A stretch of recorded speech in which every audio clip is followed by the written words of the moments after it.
చందమామ కథ కటికవాని గుండె. అనగనగా జూంకారుడు అనే ఒక కటికవాడు ఉండేవాడు. వాడు రోజుకి 50 పశువులనైనా అవలీలగా వధించగలిగేవాడు. జూంకారుడికి ఇది తరతరాల వస్తున్న కులవృత్తి కావటం చేత దయ, దాక్షిణ్యము, కనికరము, అంతఃకరణ అనేవి వానికి ఏ కోసైనా లేకపోయినాయి. ఇన్ని జీవాలు తీసిన జూంకారునికి లేకలేక ఒక కూతురు పుట్టింది. ఆ పిల్ల దేవీ కటాక్షం వల్ల పుట్టటం చేత అంబా అని పేరు పెట్టుకొని అల్లారు ముద్దుగా పెంచుకుంటున్నారు. అంబా పుట్టిన క్షణం నుంచి ప్రేమ అంటే ఏమిటో, అభిమానం అనేది ఎలా ఉంటుందో వాడికి తెలిసొచ్చింది. అంబా పెరిగి పెద్దదయింది. ఆమె అందవతి, అంతకు మించిన గుణవతిని, పైగా జాలిగుండె కలది. ఆమెను చూసి ప్రజలు ఆహా, జూంకారుడిని అదృష్టం, ఏమి అదృష్టం అని సంతోషించేవారు. ఆమె ఎన్నడూ మాంసం నోట పెట్టుకోకపోవడం చూసి లోకులు మరీ అబ్బురపడేవాళ్ళు. ఒక రోజున జూంకారుడు అంగడిలో ఉండే సమయమందు ముద్దులు మూటకట్టే ఒక ఆవుదొడను ఎవరో ఇంటికి తీసుకువచ్చి అమ్మ చూపారు. దానిని చూసి చూడటంతోనే అంబ దాని యజమానికి కోరిన ధనమిచ్చి కొనుక్కున్నది. సాయంకాలం జూంకారుడు ఇంటికి వచ్చేసరికి అంబ ఆవుదొడతో ఆడుకొనడం చూసి ఆశ్చర్యపడ్డాడు. ఆమె ఏమి చేసినా అతనేమీ అనడు కనుక ఇలా ఆమె ఆడుకుంటున్నందుకు కూడా ఏమీ అనలేదు. కానీ అతను అడగకుండానే ఆడుకుంటూ ఉన్న అంబ తండ్రిని చూసినదే అతన్ని చుట్టేసుకొని, నాయనా, ఎంత ముచ్చటగా ఉందో చూడు ఈ ముద్దుల తువ్వాయి, దాని మూపురం చూడు, గంగడోలు చూడు, మెరిసిపోయే ఆ కన్నులు చూడు, దాని అమాయకపు చూపులు చూడు అనేటంతలో దూడ వచ్చి అంబ ఒళ్ళు నాకజొచ్చింది. ఆమె గబుక్కున, నా చిన్నారి గున్న, ఎంత ప్రేమే నీకు, ఎంత అభిమానమే, నువ్వెవరివో నేనెవరినో, మనకు గల సంబంధం ఏమిటి, నీకు నోరు పెట్టలేదు కదా ఆ మాయదారి దేవుడు, అయినా నువ్వు చెప్పిన మాట నాకు తెలిసిందిలే, నన్ను ఎందుకు నాకుతున్నావో అర్థమైందిలే అంటూ దాని మెడ గట్టిగా చుట్టేసుకొని ముద్దులాడింది. అంబ మాటలు, చేష్టలు, దూడతో పలికే పలుకులు జూంకారుడికి వింత గొలిపాయి. దూడతో ఆడుతున్న అంబ మళ్ళీ తండ్రిని చుట్టేసుకుని, నాన్న, నా తువ్వాయి చూడు, నన్ను పేరు పెట్టి అంబా అని పిలుస్తున్నది, దానికి నా పేరెలా తెలిసిందో నువ్వు చెప్పావా? అవును గాని నేనొక మాట అంటాను, నీకు కోపం వస్తుందేమో అని అన్నది. కోపం ఎందుకు తల్లి, ఎప్పటికీ రాదు అంటూ ఆమెను దగ్గరికి తీసుకున్నాడు.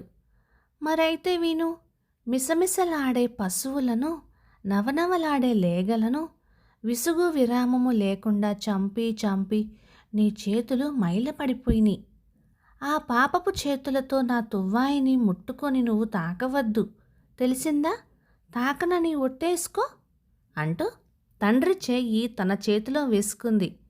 ఈ మాట వినగానే జూంకారుని హృదయంలో కలవరం బయలుదేరింది. ఒకనాటి అర్ధరాత్రి అందరూ గాఢంగా నిద్రిస్తూ ఉన్న సమయంలో ఎవరో తలుపు తట్టారు. 2-3 సార్లు అలా తట్టేసరికి జూంకారుడు లేచి తలుపు తీశాడు. చూడగా అతను గ్రామాధికారి. గ్రామాధికారి అంటే ఊరందరికీ హడలే. అందుచేత ఆయన ఆ రాత్రివేళ స్వయంగా రావటం చూడగా జూంకారుడికి కంగారు పుట్టింది. చూడు జూంకారా, తలవని తలంపుగా ఇప్పుడు నా ప్రాణ స్నేహితులు వచ్చి ఉన్నారు. నీ వద్దగల ప్రశస్తమైన మాంసం ఎంత ఉంటే అంతా ఇదిగో మా నౌకరికిచ్చేయి, ముఖ్యమైన విషయం కనుక నేనే వచ్చాను అన్నాడు. జూంకారునికి పచ్చి వెలక్కాయ గొంతున పడింది. ఆ రోజున అదేమో కానీ కొట్టిన మాంసం అంతా ఒక్క తునక కూడా మిగలకుండా విక్రయమైపోయింది. ఎన్నడూ తన గుమ్మం తొక్కి ఎరగని అధికారికి ఏం జవాబు చెప్పటం? బాబయ్య, నేనే పట్టుకు వచ్చి దాఖలు చేసుకుంటాను, తమరు పదండి అని అన్నాడు జూంకారుడు. కాదు, నేనిక్కడే ఉంటాను, స్వయంగా తీసుకెళ్ళాలి, వెంటనే ఏర్పాటు చెయ్యి అంటూ అధికారి అక్కడనే భీష్మించుకొని కూర్చున్నాడు.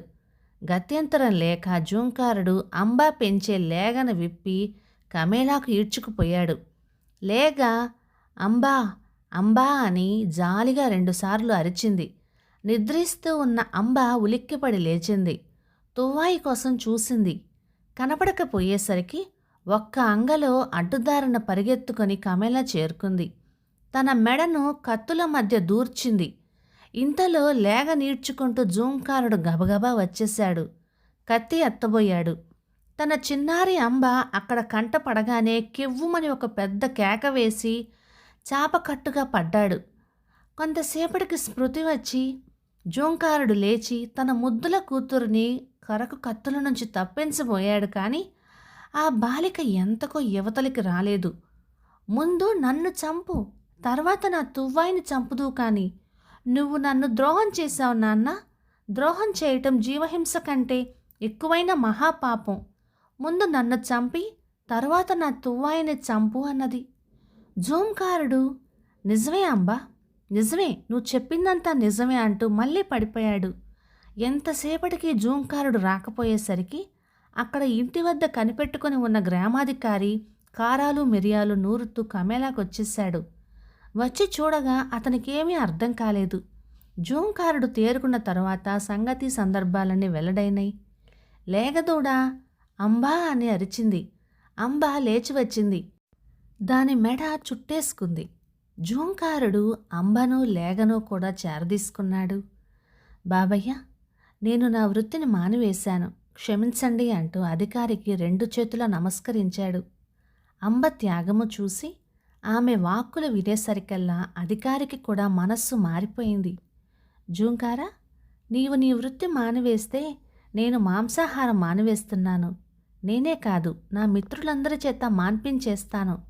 అంతేకాదు, ఈ క్షణం నుంచి పశురక్షణకు పూనుకుంటానని అంబ సాక్షిగా ప్రమాణం చేస్తున్నాను అని చెప్పి ఒక విధమైన కొత్త ఆనందంతో ఇంటికి మరలిపోయాడు. కథ సమాప్తం. లైఫ్ని సీరియస్గా తీసుకోకుండా ఎలా పడితే అలా ఉండే వాళ్ళలో కూడా కూతురు పుట్టిన తర్వాత ఎంతో మార్పు వచ్చి మంచిగా మారి లైఫ్ని సీరియస్గా తీసుకున్న వాళ్ళని మనం మన చుట్టూ ఎంతోమందిని చూస్తూ ఉంటాం. ఒక తండ్రిలో మంచి మార్పు రావాలంటే అది ఖచ్చితంగా కూతురు వల్లే అవుతుంది. ఇక ఈ కథ 1950 నవంబర్ నెల చందమామలో వచ్చింది. రచయిత కర్రీ కాశీ సత్యనారాయణ గారు, అనకాపల్లి నుంచి. ఇక ఈ కథ మీకు నచ్చినట్లయితే లైక్ చేయండి, షేర్ చేయండి. ఇలాంటి మంచి తెలుగు కథల కోసం మన ఛానల్ని సబ్స్క్రైబ్ చేయండి. మన ఛానల్లో ఎన్నో చందమామ కథలు, అలాగే పంచతంత్రంలోని 5 తంత్రాలకు సంబంధించిన అన్ని కథలు పూర్తిగా ఉన్నాయి. ఒకసారి ఛానల్కి వెళ్ళి చూడండి. అలాగే ప్రతిరోజు కథలు వింటూ స్టోరీస్ని లైక్ చేస్తూ పాజిటివ్ కామెంట్స్ తోటి సపోర్ట్ చేస్తున్న అందరికీ కూడా థ్యాంక్ యూ.